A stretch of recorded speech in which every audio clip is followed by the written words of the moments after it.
Good morning, you beautiful bunch of fuckers, and welcome to my world.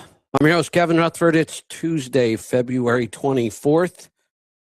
That means it's time for the Power Hour.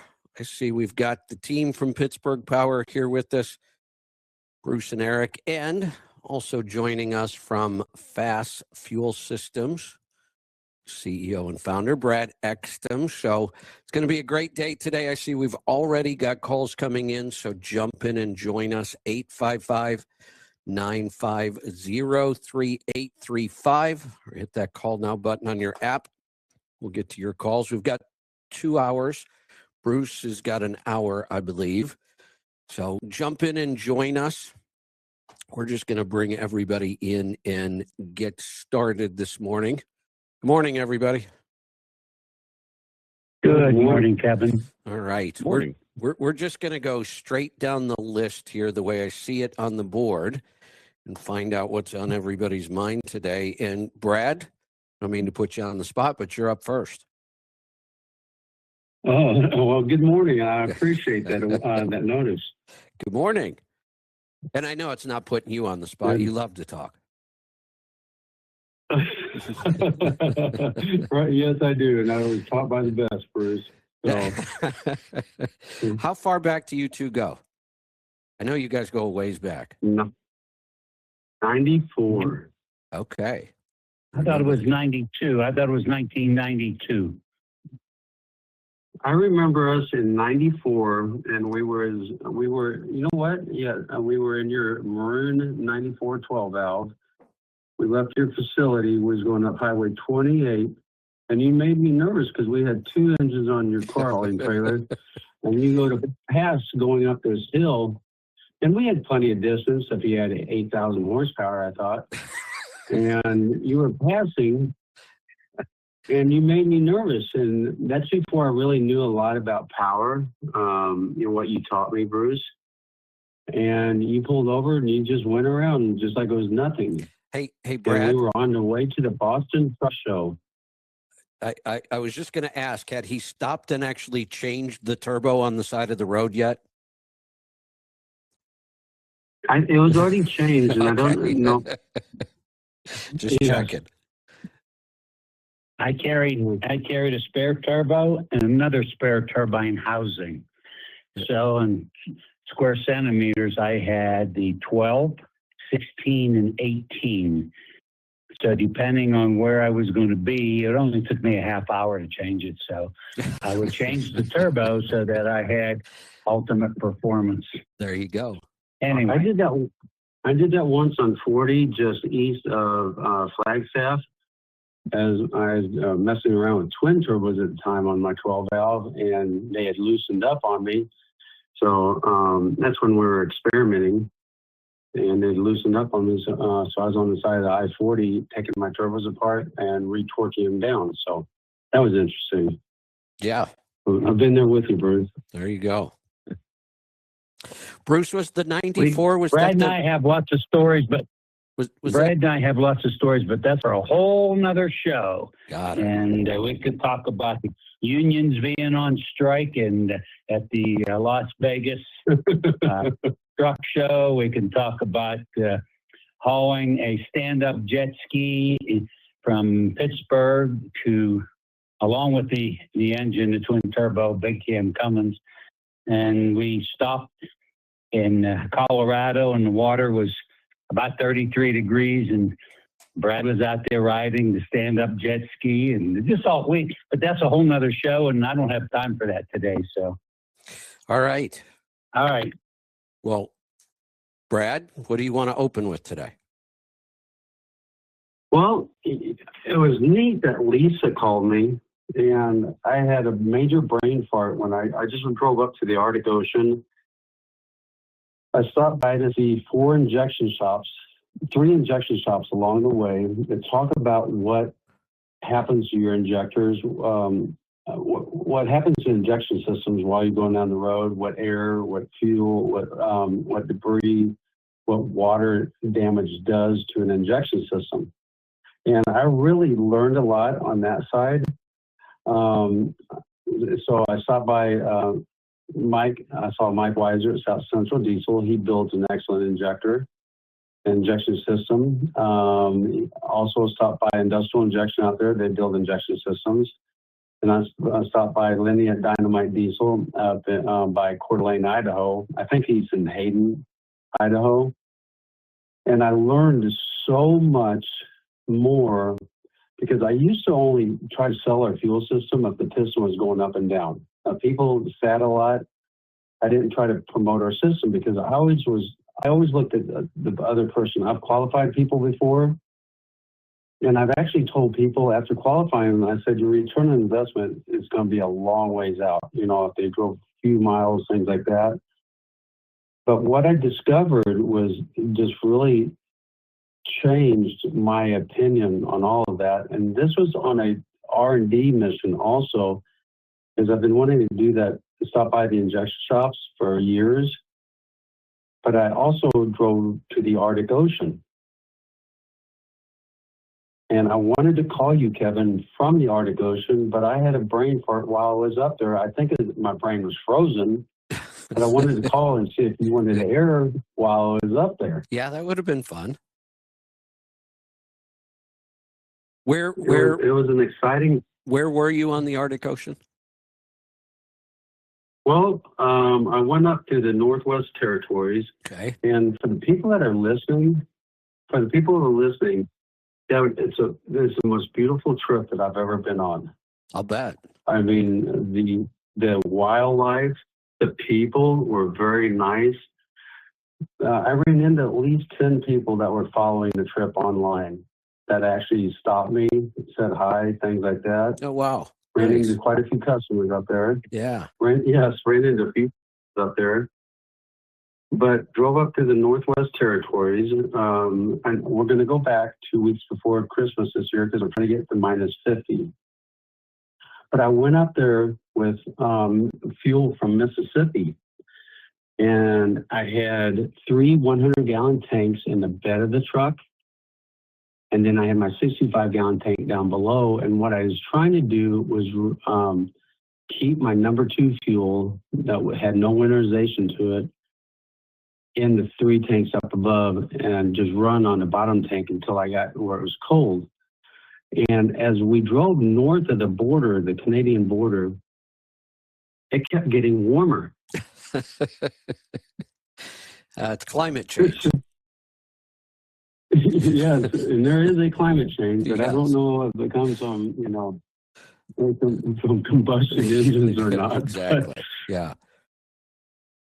So I went to one of our good dealers up there in Fort St. John, left my vehicle with them, and flew home for a week because it was colder in Missouri. So, and then we went back a week later and continued our trip. But for the people listening, if you ever get the opportunity to go that direction, it should be on everyone's bucket list. I actually called Bruce from when I was in the mountains of Mucho Lake, BC. And Nice. I told him this Yeah. should be on his bucket. During the snow time, I would go. I've been to all 50 states, and Alaska, hands down, is the most beautiful. It's not even close, in my opinion. It is spectacular.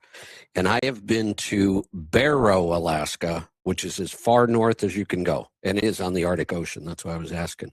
The only way to get to Barrow is by a plane. Okay. There are no roads. And here's the crazy thing about it.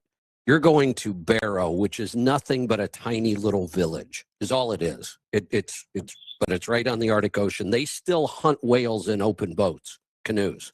But the funny thing is they use GPS. I thought that was hilarious. They still get in the canoes with spears, and they go out and they live on the ice floe, and they wait for the whales to come by, and they still hunt whales in open boats, but they do use GPS now. But it's a tiny little village is all it is. When you go to Fairbanks to get on the plane to go to Barrow, I was shocked. The airport is the size of a broom closet, but the plane that goes to Barrow back and forth every day is a 737. And I thought, what? How could that? What is going on here? So you get on the plane, and there's only, I don't remember the exact number, but maybe like 30 seats. The rest is all cargo. They have to fly everything in and out. Everything they need to live in Barrow, they fly in and other than the natives who still hunt caribou and whales and that kind of stuff. But that was crazy to see that. And that 737 flies in and out every day. Yes, and I can tell you that you were further north at Tuktoyaktuk, where I went. Tuktoyaktuk is it's a little south of Prudhoe Bay. Okay. And it was just, but I want to go to Alaska, but I ran into some customers up there that are helping me out with some leads. And then on the way up, and I'll back up just a second, but if you guys ever get a trip to go up there, take it, but make sure you're charging properly. Because when you get up and you're in the Northwest Territories, you don't know how long the roads are going to be shut down. I went up with a guy by the name of Marcel, and he might be listening because he's down in Grand Prairie, and he's friends with a good friend of mine in Grand Prairie. But he got stuck. He got there on a Saturday night, got unloaded, and had to stay in Inuvik, which is 2.5 hours south of Tuktoyaktuk, which is on the Arctic Ocean. And it took me a while to be able to pronounce that word correctly. But he sat until Thursday, from Saturday night till Thursday. So he called the guy that he got the load from, and he found out that he underbid all the other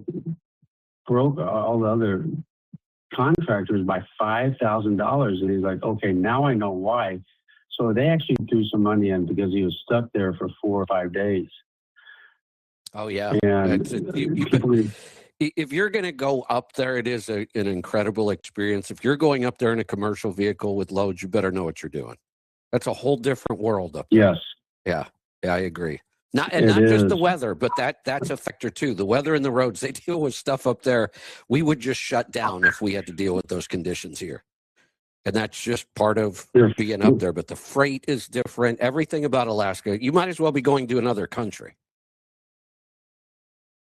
Well, fuel up there is $9.69 a gallon, Canadian price. Yeah. So if you times that, by 0.72 American dollars, it's almost $7. So it's like going to California. Yeah. It's a beautiful place, though. All right. Anything else today, Brad? Oh, what we were trying to do is find a breaking point. Okay. What with the high torque motors that we have and with our heaters, of how cold we could go with straight number 2 fuel. And we would get down and with the fast connect and having the differential pressure between the clean side of the filter and the dirty side. I mean, that was such an important tool because I could tell if the fuel was clean, like when I was picking it up along the way. Within 2 hours, I've cycled all the fuel and gotten the water out of it if there was any. And I could tell if I had a good load of fuel or a bad dose of fuel going through. So that way, let's say that it's extremely cold out and your fuel pressure is dropping. You have a lot of pressure on the dirty side of the filter. You know that you're more likely to have problems when you don't have a good filter on in extreme cold weather. Well, I was able to check that out before I shut it off. If I would have had that, if I would have had dirty fuel loaded with water, I could actually change out the filter while my fuel was warm in the tank, made it easy for priming and everything. So that was a great tool. But going up there, I actually stayed in Inuvik, and I could turn my heaters on in the cold weather, from my hotel room, let it bake for 10, 15, 20 minutes and watch the temperature and the filters rise. And the startups were awesome. And at minus 35, I can tell you all this. If you go up below 30 with AGM batteries, is that the correct way? Is it they're AGM batteries. Yeah. They are no good below minus 30. That is a good point on a lot of deep cycle type batteries. Our best battery for the cold just seems to be plain old lead acid. A lot of the high capacity batteries don't do well in the cold. Yes.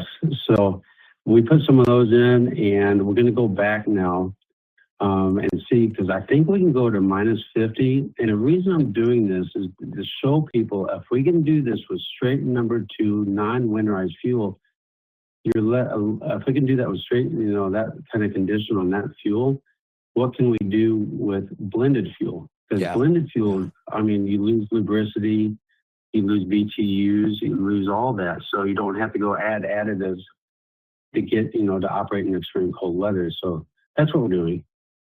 All right.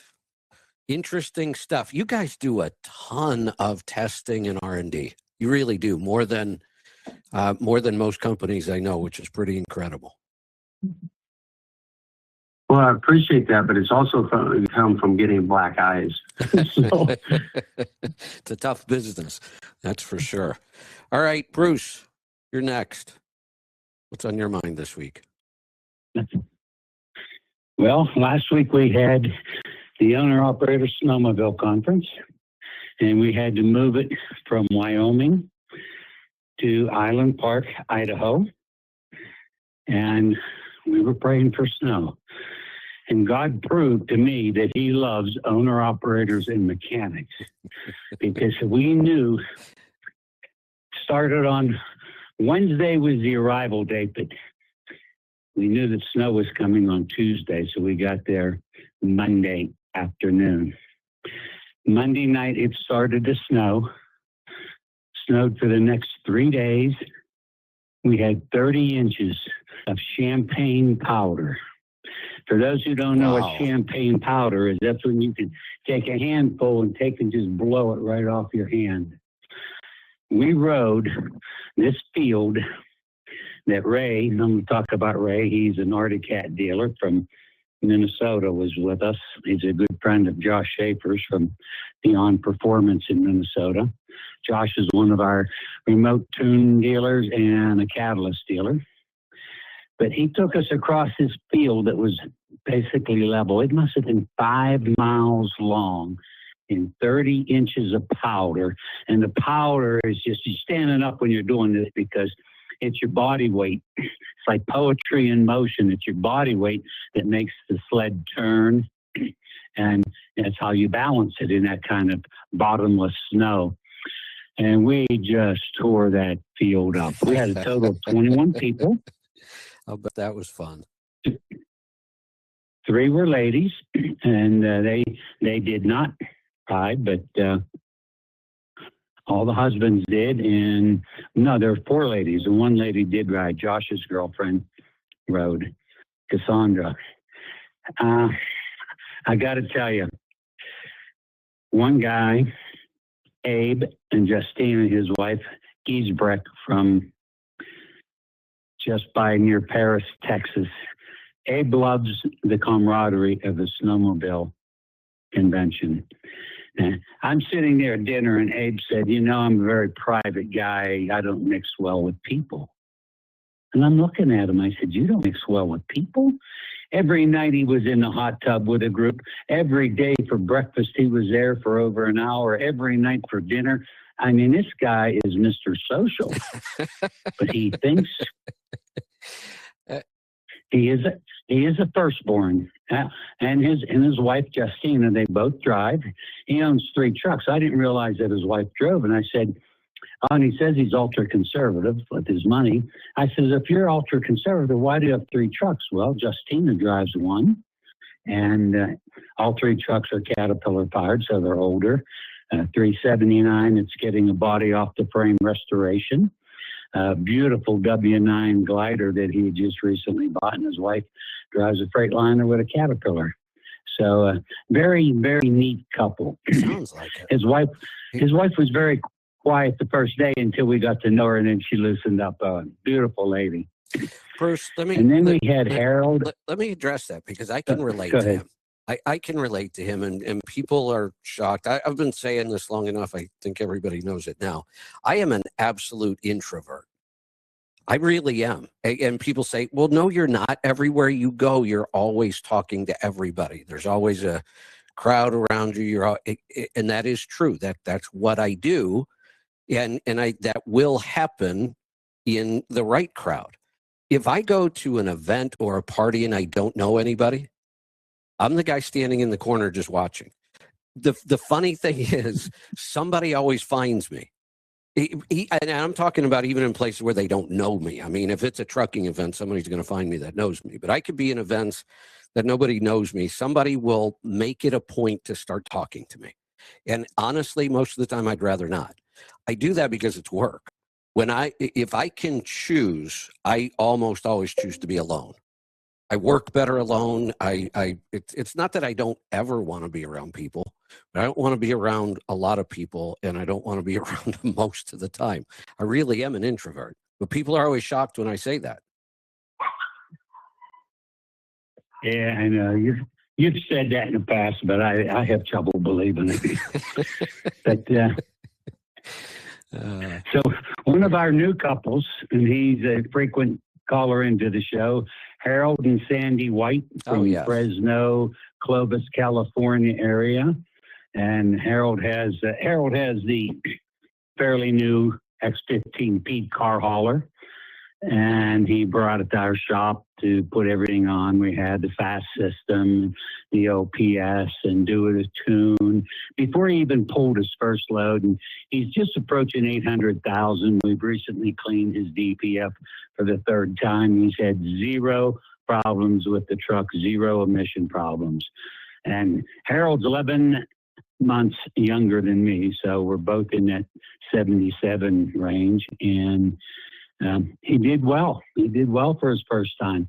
First day, he did not have heated goggles, and unfortunately, his goggles were covered with ice and visibility was bad. So I found a spare pair in my trailer, and so the second and third day, he had heated goggles, and everything was just great. And he commented, he said, "What a wonderful bunch of guys." I said, "Well, Harold, it's not always the same group of owner-operators. The people I started this with in 2006 are no longer alive.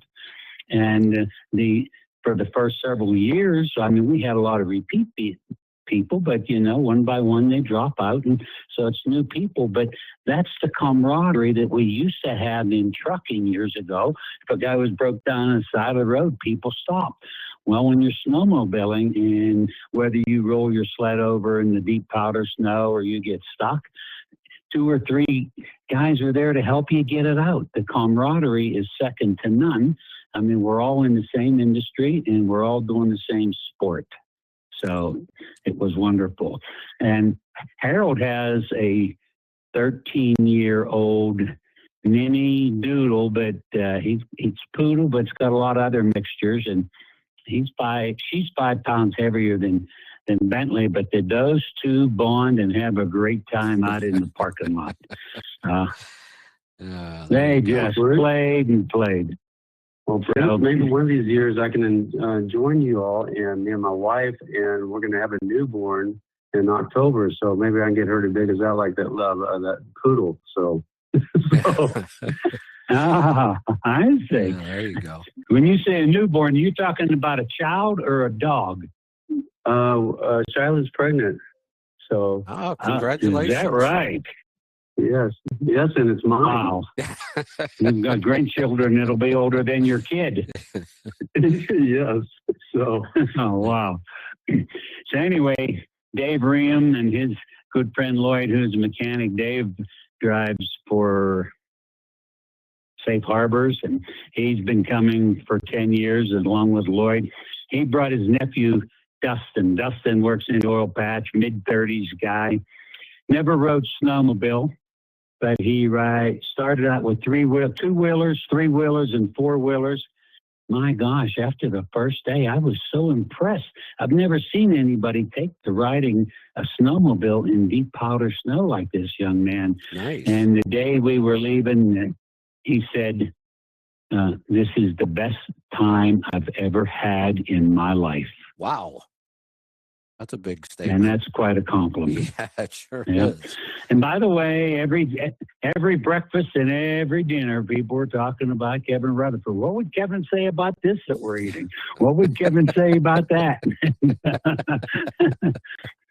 And Justina, Abe and Justina Giesbrecht, she told me, she said, "Kevin really changed the way we eat." And these people are nice and thin waist, and look very healthy, and they eat 1 major meal a day. Excellent. And Yeah. Good to hear. So Joe Dochev, who was our speaker a couple years ago, he was the guy that had the concrete plant in Granby, Colorado, that the guy built the killdozer to destroy Yes. his concrete plant and the town. Well, he wasn't able to make it. And I said, why weren't you able to, why can't you come? And he said, awesome things come up. And finally I said, what could come up that would keep you from coming because you really love this group of people? Well, there's right outside of Kremling, there was a 14,000 acre ranch, and it was divided up into lots anywhere from 35 acres to 250 acres. And people like Michelle Pfeiffer, who I know she's an actress, but I really don't know her. And I heard Steven Seagal has a lot up there. But they have, it's an equestrian. Wow, that's a horse. They have a large horse stable, but 11 of their horses came down sick. Yeah. Equestrian, that's it. So they brought the 11 sick horses over to Joe Dochev for him to nurse them back to health. So not only, so not only is Joe a concrete man, he has backhoes, he has dump trucks, he's a great mechanic. But he's also a rancher, and he's nursing 11 sick horses back, so he wasn't able to make it. He's a horse whisperer. But Ed Hess and his son's a company driver. Ed's been an owner-operator, used to be with Grable Van Lines, and now he's with the same company out of Ogden, Utah that Mike Lane's with. Forget the name of it, but we went off on our own little trip with he and his son and his cousin, and we discovered some beautiful mountains and rolling mountains, and it was just wonderful. Excellent. So let me see. Next year we're going to try Wyoming again, so that Mike Johnson can be our speaker again about being the sniper for 21 years in the Army. He wasn't able to make it being we moved, and his wife wasn't able to get the time off. But we're going to do it different. We're going to start on Monday and ride Monday through Friday. But you don't have to ride all 5 days because some people get pretty tired after the second and third day, but you can take a day off. And that gives you the Friday and Saturday to travel to the facility, and then the following weekend to travel home. So we're going to make it a 5-day event next year because we just had so much fun together. Good. All right. And that's Jeff Nelson and Dan Humbry came from Missouri. Josh Schaefer came from Minnesota. Our speaker, I got to talk about Ray. Ray, as a 72-year-old, owns, let me find, I'm going through my notes here. Cannon Motorsports in Cannon Falls, Minnesota, and he builds a lot of snowmobile parts, and he does a lot of testing for Arctic-Cat, and Arctic-Cat does have a testing facility in Highland Park, but Ray's quite a guy. Ray Schoenfelder, great snowmobiler at 72 years old. He was basically our tour guide because he rides several times a year in Highland Park, and he knows it quite well. But he talked about avalanches, and he got caught in an avalanche, a severe avalanche, and he was upside down, and just the toe of his boot was out. His friends saw it. They left and ran for help and got back. For 20 minutes, he lived under that snow. He's a very religious man, by the way. God kept him alive under that snow, upside down for 20 minutes with no oxygen. Wow. Other than a little bit of oxygen that might have been in the snow. But he was our keynote speaker and had some great things to say. And he said with that 30 inches of new soft powder on the mountain, being there wasn't much snow when we got there, he said, be careful of the steep mountains. It's high avalanche danger. So we stayed in fields and rode to trees. And So if anyone's ever in Cannon Falls, just stop and see Ray at the Cannon Motorsports. Interesting guy. Sounds So like that's it. what I have, and I'm in Telluride, Colorado, and my 3 grandchildren, son-in-law, and my daughter are out in the slopes right now, and I'm going to be with you for the first hour, and then I'm going to join them. Excellent.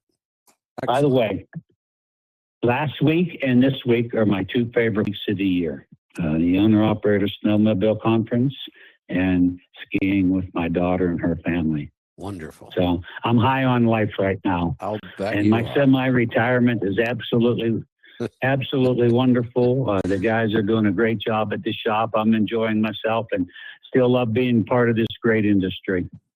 Doesn't get any better. Love that. Eric, you're up. Geez, everybody set the bar pretty high. I just have boring stuff to talk about. Well, you better make something up then. Can't fall behind here. I'm still laughing. I'm still laughing at Brad. It's mine. I know. Thanks for clarifying that, Brad. Yeah. That was good. So, the first thing I want to talk about is something, I don't know if we've mentioned it yet or not, but Matt Joe's coming up here in in a month and 2 days. That's hard to imagine, really. I don't know why it seems like it just happens so fast this year. The older I get, the faster time goes. Yeah, I know. I remember know. at the clock in high school thinking, oh my God, is it ever going to be 2:30? Now I can look at the calendar. Like, oh my God, it's Thursday already? You know, Yeah. It's crazy, but it's going to be March 26th through the 28th. We moved a little bit, but not far. We're still in the South Wing. We're almost dead central again this year, but our booth number is 37209. We're going to be right beside Walmart and a couple other big vendors. I think Cummins is right across from us too, so we'll be right there. The other exciting news I have is, before you move on from that, this will be an interesting year for me at Matt's. I'm hoping you guys have room for me because I'm probably going to spend a lot of time in your booth. I have almost no commitments for this show at all. Not doing a CMC, not doing any seminars. I have a couple partner companies I'll go hang out with for a little bit, but for the most part, I plan on spending a lot of time with you guys. cool. Very cool. We always have room. I feel like the redheaded stepchild, Kevin. Well, I'll come find you too, Brad. I did say I have other companies. I'll come hang out with you guys. We'll leave the light on for you. Perfect. All right. Go ahead, Eric. The next thing I'll talk about is some exciting news. We're actually expanding. We're looking for another good technician. Our business is, God blessing us, in every way, shape, and possible. Anybody out there that might know a good technician looking to work in a nice, clean, state-of-the-art shop, we are definitely willing to talk to you. Mechanical and racing background is definitely not a necessity, but it is huge bonuses. There's a lot to be said with guys that can do stuff like that. Good problem solvers. That's what we're looking for. Last week's show too, I had somebody in the chat box, and I apologize now, I didn't write your name down. They were asking questions about the new Cummins platform, the 10-liter. So I was able to do a little bit of research and get some numbers, just some quick numbers here. This is for the 2027 models. So this isn't out quite just yet, but it's probably going to be pretty soon, depending on how everything's going to play out here in the next 12 months. They are going to get rid of the L9 platform and the X12 platform. They are going to replace it with the X10. Really? Huh. Yeah, the X10 is going to be the new way. And we've seen this like through evolution of a lot of different things. You know, even starting in the automotive industry, used to be, big cubic inches was big power. Now it's kind of the opposite. Well, it's smaller and much more refined with a turbocharger. Well, and that has been such a clear pattern. I mean, that's been the European way forever. I mean, they build very small, high-performance turbocharged engines is really common in Europe. But I mean, even think about our progression. When all of us were into cars, it was big block, high horsepower, The next couple of generations kept moving, and rice burners and small 4-cylinders, and I mean that's just been a progression forever. But boy, getting rid of the 12-liter seems odd to me, unless that 10 is that impressive. Can you put that 10-liter in a Class 8? Will they do that? Yes, they do. Okay, yeah, interesting. They're going to do it medium duty and heavy duty. It's going to be a midship engine. The numbers are pretty impressive. But what you were saying with like our racing and stuff, that's Bruce and I were reminiscing this morning, and that is so true. Like when I got into drag racing back in the late 80s, well, actually early 90s, to get 350, 400 horsepower was a big deal. Yeah. You had to do compression, camshaft, injectors, carburetor, whatever you may have, intake manifold, headers, gears. There was a lot. I mean, my new pickup has 460 horsepower from the factory. Right. Yeah. Yeah. I think these days we've got motorcycles doing that. Yeah, exactly. It is. But there's a really cool. I'm going to send you a link after there. My son's really interested in motorcycles. The new Kawasaki, what do they call it? The H2, the supercharged 1200 liter cc, whatever it is. It's like, I forget how many horsepower, like 350 horsepower or something. Oh, that's insane. Yeah. Holy cow. A prototype, some kind of a prototype. I don't even know if I hope they're not putting it into production, because that's kind of scary. Yeah, it is. That really redefines the term crotch rocket. Yeah. But to give you some comparison numbers here, like when people think of like an 8.9 liter or an X12, they were great engines. The 8.9 liter was basically all medium duty stuff. You really couldn't get it in a Class 8. It was a mediocre engine brake on it. It wasn't bad. It was good for a lot of delivery trucks and stuff, but it was a board block. The engine weight was nice and light. It was only 1,650 pounds. The torque rating, though, was only up to 1,250, and the horsepower was 260 to 380. So it was a decent fit for that. Then when you jumped up to the X12, you could get that in a 350 to 500 horsepower, up to 1,700 foot-pounds torque, but you also added 400 pounds to the weight of the engine. Yeah, and this was a wet space. I always want to remind people, because we talk about that 12-liter like it's a small engine, but that's a Series 60. I don't know why the Series 60 always got the pass that nobody ever said the Series 60 was a small engine, but a C12 was too small, the X12 too small. It's the same size as the most popular diesel engine ever put in Class 8 trucks. Yeah, it was. Yeah. The X12 is only 11.8 liter, so there's a little bit of a difference. Little bit, right. Power rate, it's about the same. 500 horsepower is 500 horsepower. That's right. A big bonus with the X12, though, is it shared the platform of its bigger brothers with a wet sleeve engine. You had a sleeved block instead of a regular board block, and it was meant for pretty much everything: vocational, regional, medium duty, medium duty or heavy duty. There was a lot of different varieties you could use that with. Now let's jump to the X10. So now we're going to make a 10-liter engine that can run up to 450 horsepower. Wow. And, the X12 was only 500. Yeah.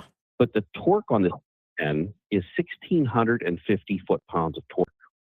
Wow. So we are literally 50 horsepower and 50 foot-pounds of torque from an X12 chassis.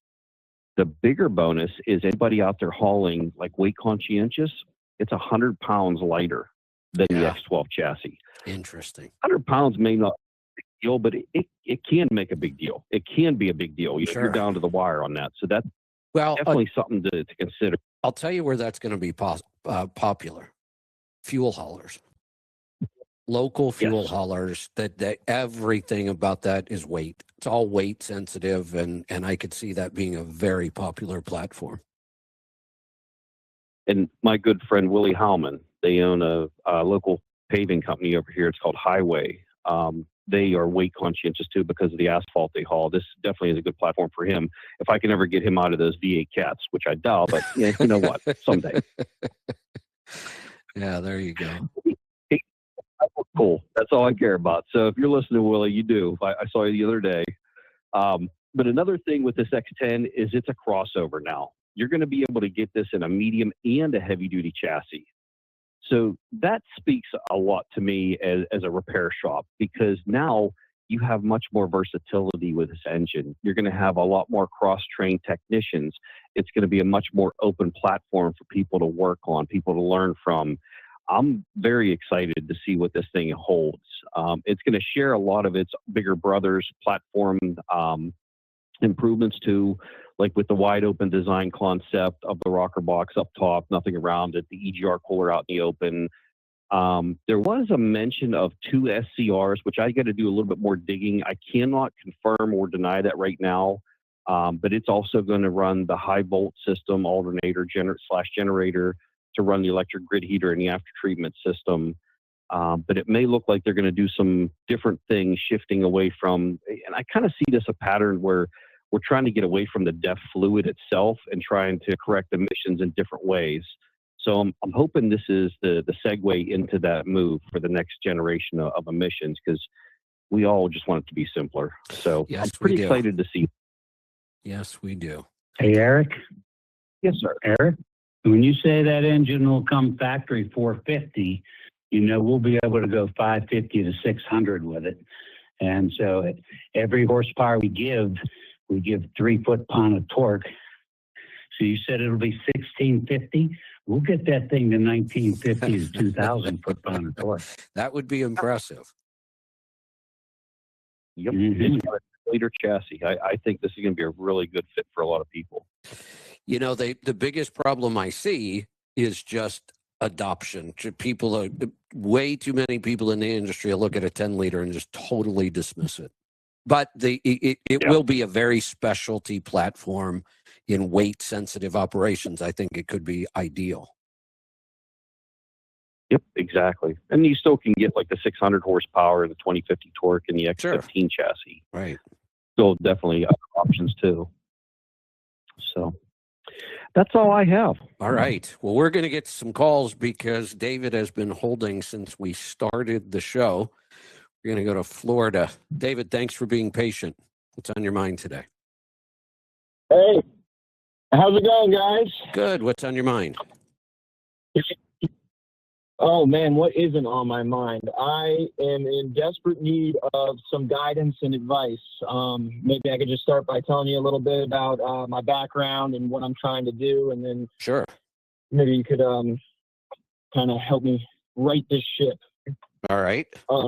So I'm really new to the trucking industry. I've been in business for a long time in a broadcasting company, and then I segued into construction, site development.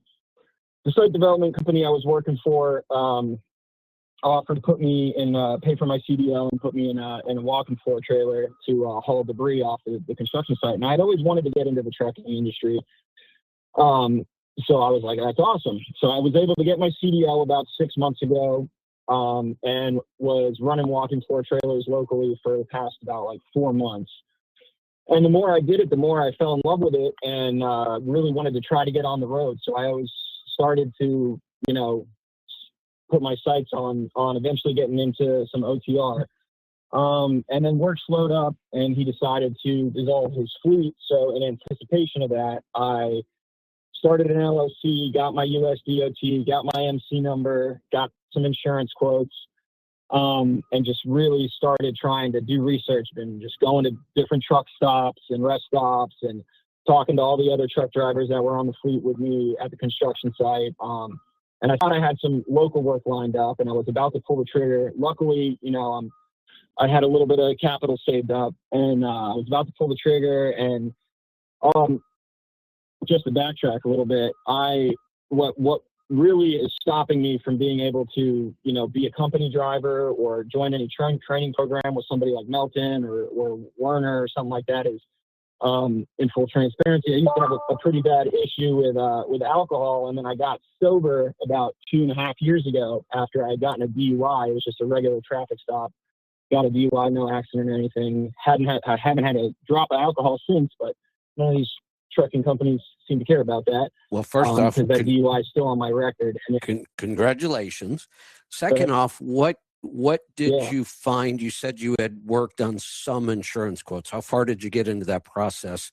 And was your DUI going to be a problem there? Yeah. Okay. So it wasn't insurmountable. A lot of most insurance, like your standard issue, Progressive, State Farm, they just flat out refused me. I was able to find, I don't know if you're familiar with Prime Insurance, and I linked up with a really nice insurance broker lady, and she had been working with me, and she actually had gotten sober too, so we kind of connected on that, and she was pulling some strings for me.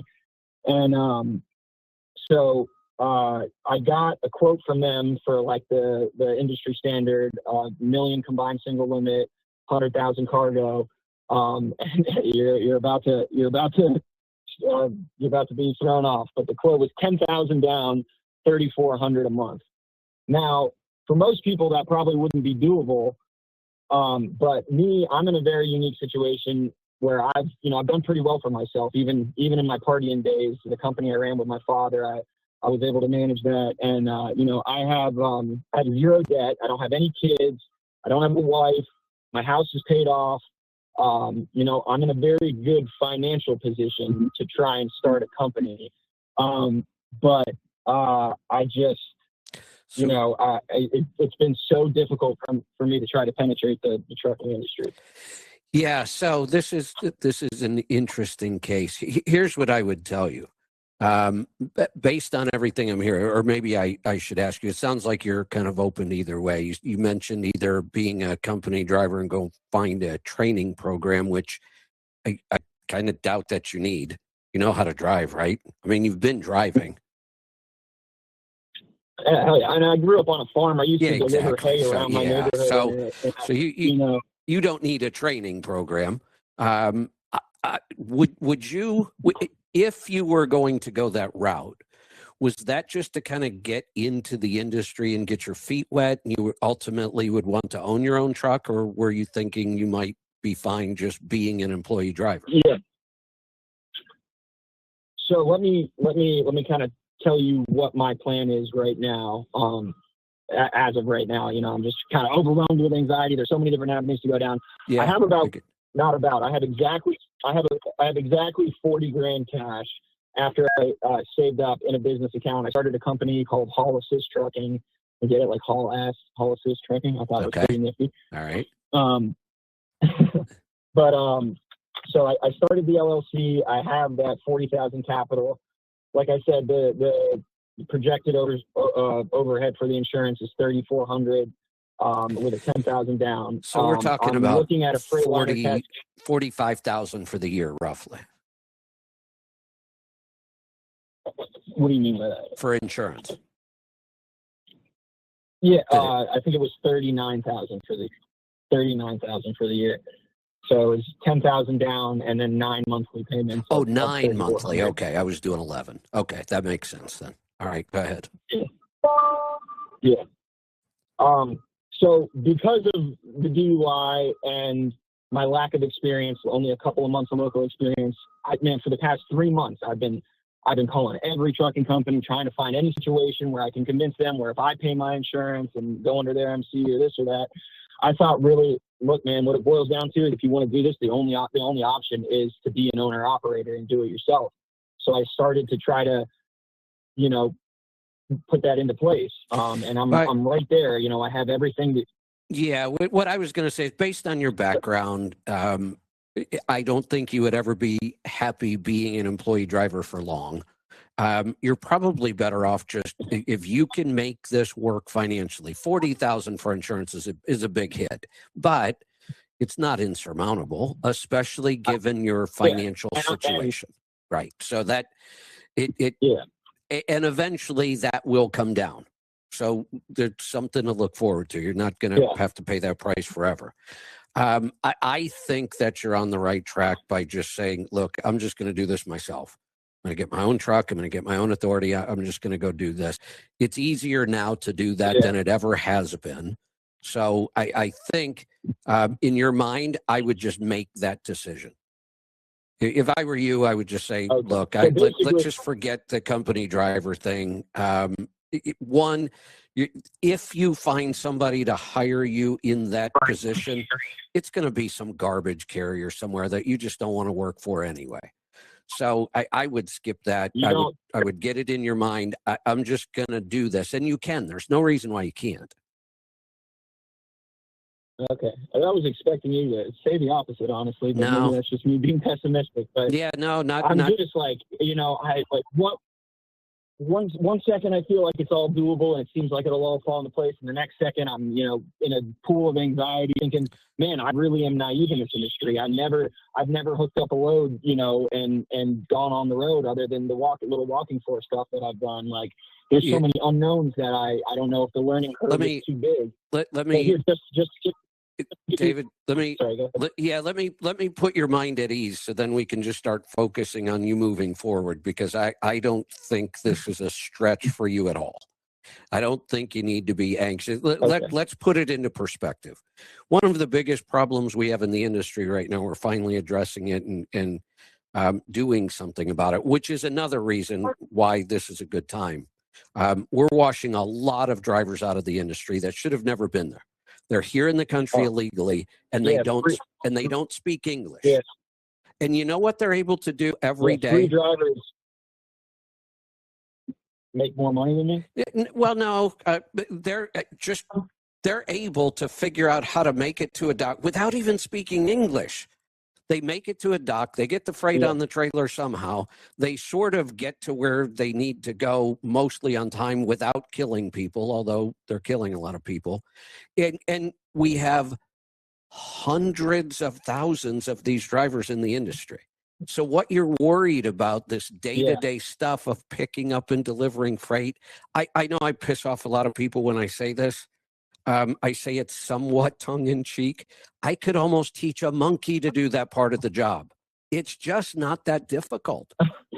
We just have to realize that. Get our ego out of the way. The industry does not put much of a premium on how good of a driver you are.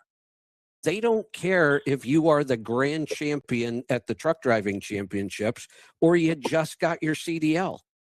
They don't even want to pay anymore. No matter how experienced you are, because they're fine throwing very inexperienced people in trucks and letting them figure it out. I mean, that's the industry we're in, and we just have to realize that.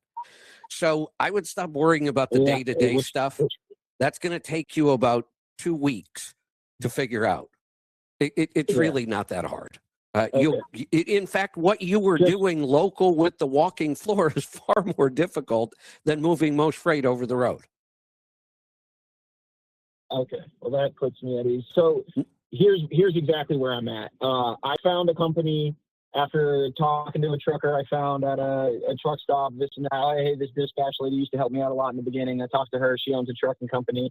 She said, hey, you can lease on. She's like, this is what I would do for you, and this is what my current plan is. She said, you can lease on to my fleet and run under my MC, but take care of your own insurance. That way you can let your MC season and run under my MC, and I can guarantee you work. It's an 85-15 split. I can guarantee you'll make at least $4,000 a week on a bad week. And that's right there, basically my overhead, minus other than gas. I did the math, and my cost per mile pretty much is around like 1 point. Here's part of I would be very, very careful about. Well, maybe not. Let me do the math. 4,000, 816. That's doable. She's not promising anything that isn't out of the question with today's rates. I'm just wondering if you even need to give up the 15% at all.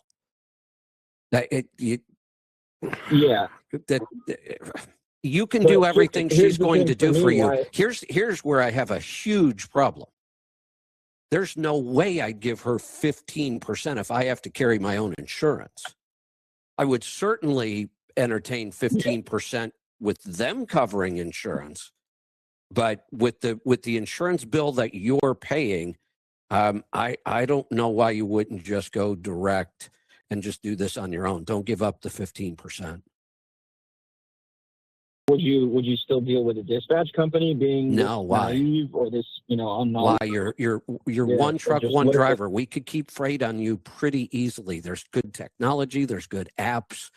There's all kinds of tools you could use that you don't need to give up a percentage to a dispatch company either. There's plenty of freight out there. There's plenty of good paying freight. Find 3 to 5 good brokers. Prove to them that you can provide value and let them dispatch you. Even for a power only with a new authority? Sure. Schneider has great programs for power only with authority. And there's other ways of moving power only freight these days. It's a lot more common. But let's think about this. If you don't feel like there's enough opportunity in power only, trailers are cheap. Yeah. So I'm looking at getting an SBA loan because, like I said, I have $40,000. I'm looking, and this is another thing I really wanted to get your guys' advice on, is what truck I should get. Right now, I'm looking at a Freightliner. Before we go to the truck, let's talk about what you just said. What do you think you need an SBA loan for, and how much? Runway money. I mean, something to hold me over just in case I need to pay my first 2 months or something of insurance. Well, gas, hold on. Let me just. This may sound minor, but it's just a correction on terminology. If you use gas in this industry, you get looked at as a rookie. It's fuel. It's diesel fuel. Not a big deal, but it's one of those trigger words. Yeah. It's not a big deal, but it's one of those trigger words. Well, no, thank you. It's amateur hour over here. That's on my right. End, so I appreciate you. But here's what I'm going to tell you. You may be an amateur at the driving part of it. You're going to pick that up quick. That's the least important part about all this. It's not that hard to learn how to be a good, safe driver. So I wouldn't worry too much about that. You have the business experience and the business mindset. That's far more important. That's why I said right off the bat, you should just be doing this on your own. I don't think you should even give up the 15%. Yeah. When you say, well, what if I have to pay my insurance? Well, we know you're going to pay your insurance every month. We do know that. You are going to have to buy fuel. But in this industry, you don't need a lot of cash because it's easy to generate cash flow quickly. Most good brokers are going to offer you some sort of quick pay option, and they're going to take a little piece of it. It's not that big of a deal. Even factoring today, which I used to be completely against factoring, the new factoring deals are so good. I would rather factor and quick pay my way through the first 6 months rather than have a government loan. I don't think you're going to need it. Yeah. It's just, I'm looking at, that's where it gets into the trucks on what I should do. Like I said, I have exactly $40,000 cash. Okay. Sitting in the new business account that I created for the LLC. And let me ask you this. I think I have a pretty good idea of the number.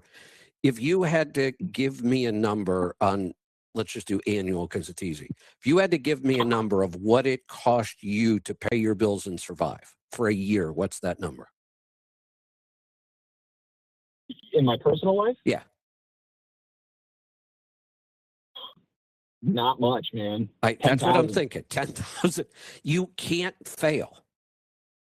Now, I know that's a crazy, bold statement, but in your situation, I don't see how you could ever fail completely. Okay. I was expecting you to try to talk me out of this. Man. Not at all. Not at all. You're the kind of person I think should do this. Yeah, and it's crazy because I'm talking to so many people. I got a business marketing degree. I got a bachelor's degree from college. I've been running a successful broadcasting company with my father for 10 years.